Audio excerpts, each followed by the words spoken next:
देखिए, सारी बातें अभी हुई आपके सामने, और कुछ लोगों ने एक भ्रांति फैलाने का काम किया है कि यहाँ सांसद ने कोई गलत प्रचार किया। आज भारतीय जनता पार्टी के नेता, सम्मानित नेता ने भी ऐसी प्रेस कॉन्फ्रेंस की, जो पूर्व में मंत्री भी रहे हैं, हम उनका सम्मान करते हैं, पर उनके ज्ञानवर्धन के लिए मैंने ये पत्र जो मेरे हाथ में है, ये पत्र मैंने पढ़ा और पढ़ करके सुनाया। इसमें साफ साफ लिखा है कि हरेंद्र सिंह मलिक सांसद जी ने जो सदन में आवाज उठाई, उसका ये जवाब है सरकार की ओर से। क्वेश्चन ओवर जो 0 ओवर जो होता है, उसमें उन्होंने उठाया था। तो इसी के संदर्भ में जो रैपिड रेल की बात थी, वो सारी बातें मैंने आपको बताई है, और हम साफ साफ ये कहना चाहते हैं कि हमारी प्राथमिकता मुजफ्फरनगर का विकास है। हम बेवजह के प्रचार और प्रसार करके, झूठी बातें फैला करके मुजफ्फरनगर को विनाश की ओर नहीं ले जाना चाहते। जो 2013-14 में हुआ, जिस तरह की हरकतें यहां हुई है, मुजफ्फरनगर की जनता उससे उब चुकी है। इसीलिए इस बार मुजफ्फरनगर की जनता ने विपरीत परिस्थितियों में मुजफ्फरनगर लोकसभा में परिवर्तन करके किसान नेता आदरणीय हरेंद्र मलिक जी को, अखिलेश जी के सिपाही को यहां से चुन करके भेजने का काम किया। विधायक जी, रेल यहाँ पे आएगी या नहीं, सबसे बड़ा तो लड़ाई भी इस बात को लेकर शुरू होगी। रीजनल रैपिड ट्रांजिट सिस्टम यानी RRTS हम लोग चाहते हैं, तो उन्हें क्यों दर्द हो रहा है?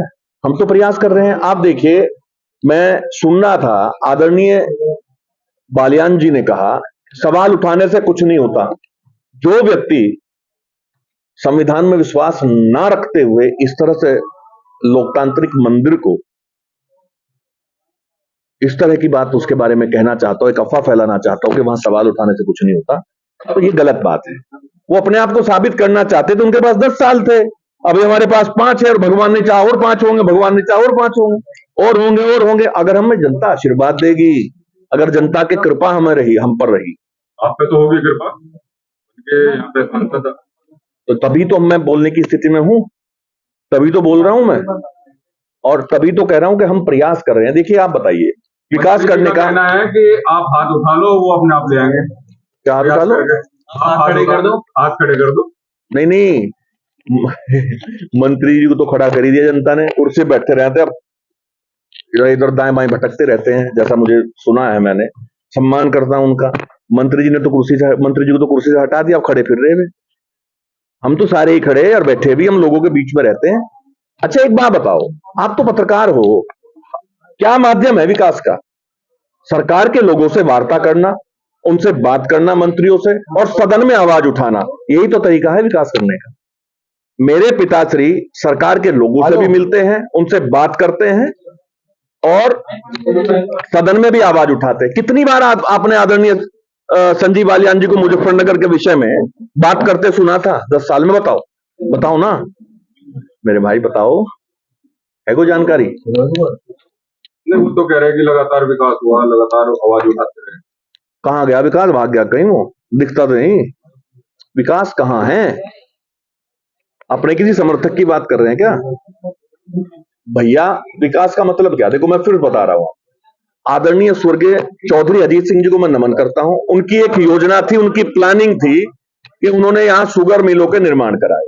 मेरे पिताजी उनसे मिले और पूरा प्रयास करके 27 में शुगर मिल का निर्माण कराने का काम किया, और उस समय महेंद्र सिंह टिकैत साहब का भी आशीर्वाद लेकर के इस काम को किया। आप बताइए, जितना बड़ा रोजगार उस समय मिला, और हरेंद्र मलिक की यही पहचान है कि उन्होंने बहुत सारे लोगों को रोजगार देने का काम किया। आप लिस्ट दे दें, मैं लिस्ट दे दूंगा। मेरी तो लिस्ट, आधे लोग तो जो हमारे साथ थे वो आज बहुत उन्नति कर गए हैं। एक आध तो उनका एडवाइजर बना है, संजीव जी का। मेरा कहने का ये मतलब है, अच्छे काम करने चाहिए, हमने किए हैं, तभी जनता हमें बार बार आशीर्वाद देने का काम करिए।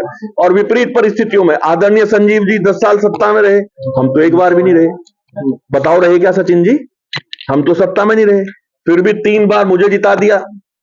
कोई मेरे हाथ में कोई झाड़ फूक का काम तो मैं करता नहीं। मेहनत करते हैं, लोगों के बीच में रहते हैं, और जनता को बड़ा मानते हैं, अपना परिवार मानते हैं, और जनता के आशीर्वाद को, जनता की कृपा को हमेशा हम अपने मन में रखते हैं। इसीलिए हमें अहंकार नहीं आता।